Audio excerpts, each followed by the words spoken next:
अक्सर हम जब खाली बैठते हैं तो सोचते हैं कि अगर कुछ इत्तेफाक यू टर्न लेकर हुए होते तो आज तारीख कैसी होती।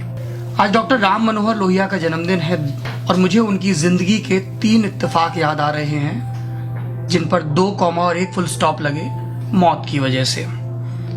डॉक्टर लोहिया जर्मनी से पीएचडी अपनी पढ़ाई पूरी करके आए थे। 22 साल की उम्र में उन्होंने अपनी रिसर्च सबमिट कर दी थी। टॉपिक था गांधी का नमक सत्याग्रह। वापस आए, देश की आज़ादी के आंदोलन में जूझ गए। बहुत योगदान रहा उनका, खासतौर पर जब 9 अगस्त की क्रांति के बाद सारे बड़े नेता जेल में चले गए थे। लोहिया कई वर्षों तक आज़ादी का रेडियो चलाते रहे, पैम्फलेट बांटते रहे और आंदोलन को भूमिगत रूप से चलाते रहे। मगर हालात बदलते हैं 1947 के बाद, जब नेहरू देश के प्रधानमंत्री हो जाते हैं और वो बूढ़ा आदमी जो अब तक नेहरू का मेंटर था, पथ प्रदर्शक था और जिसने नेहरू को अपनी राजनीतिक विरासत सौंपी थी, वो नोआखली में भटक रहा था। दंगे हो रहे थे और उस वक्त उनको उम्मीद की आस दिखी एक और नौजवान में, जिसे सत्ता के सुख दिखाई देने शुरू नहीं हुए थे, और उस व्यक्ति का नाम था राम मनोहर लोहिया। मुझे याद आ रहा है, जैसा कि मैंने किताबों में पढ़ा, 28 जनवरी 1948 का दिन। लोहिया ने खुद अपने तमाम दस्तावेजों में इस बातचीत का जिक्र किया है, जब गांधी ने उनसे कहा कि अब कांग्रेस आगे कैसे चले, देश के नवनिर्माण का आंदोलन कैसे शुरू हो, इसको लेकर मुझे तुमसे कुछ बहुत ज़रूरी बात करनी है, क्यों ना आज तुम यहीं रुक जाओ। लोहिया उसी कमरे में सोए जहां पर गांधी सोए थे। दोनों को तड़के सुबह उठकर बात करनी थी, मगर बात नहीं हुई। दिन में जब लोहिया की गांधी से मुलाकात हुई तो उन्होंने पूछा कि बापू, आपने बात क्यों नहीं की? और गांधी का अपनी उस वत्सलता के साथ जवाब था कि तुम बहुत गहरी नींद में सो रहे थे, कोई बात नहीं, हम कल बात करेंगे। अगर आपने तारीख पर गौर किया हो, 28 को बात होना तय हुआ था, 29 को बात हुई और फिर तय हुआ कि 30 को बात होगी। और 30 को बात करने के लिए जब लोहिया दिल्ली के बिड़ला भवन की तरफ जा रहे थे, उनको खबर मिली बापू नहीं रहे।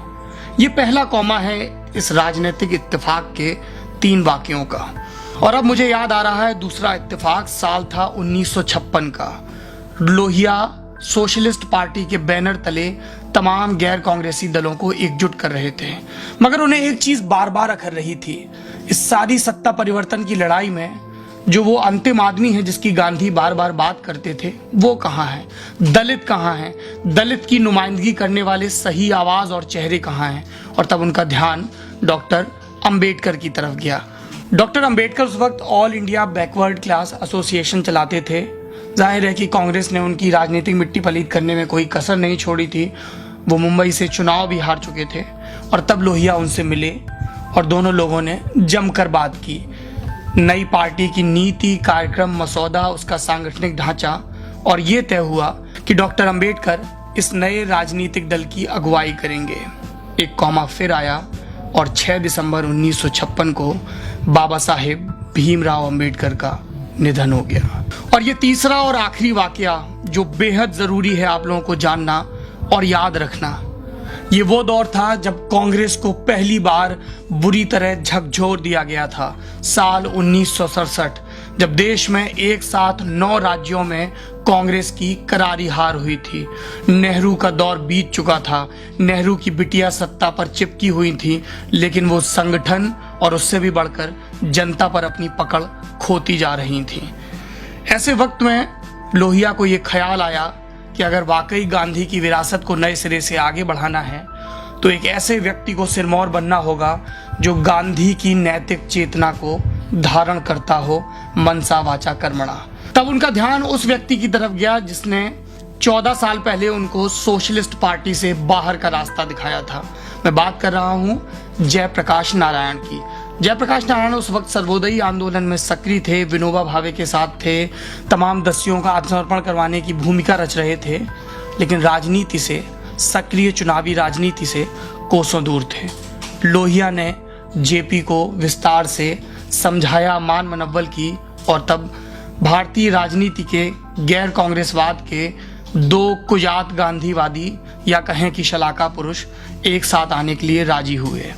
मगर यहाँ पर एक बार फिर मौत को अपना फुल स्टॉप दर्ज करना था। मौत ने एक बार फिर दस्तक दी और 12 अक्टूबर 1967 को दिल्ली के एक अस्पताल में इलाज के दौरान डॉक्टर राम मनोहर लोहिया की मौत हो गई। उस अस्पताल का नाम RML यानी राम मनोहर लोहिया अस्पताल है।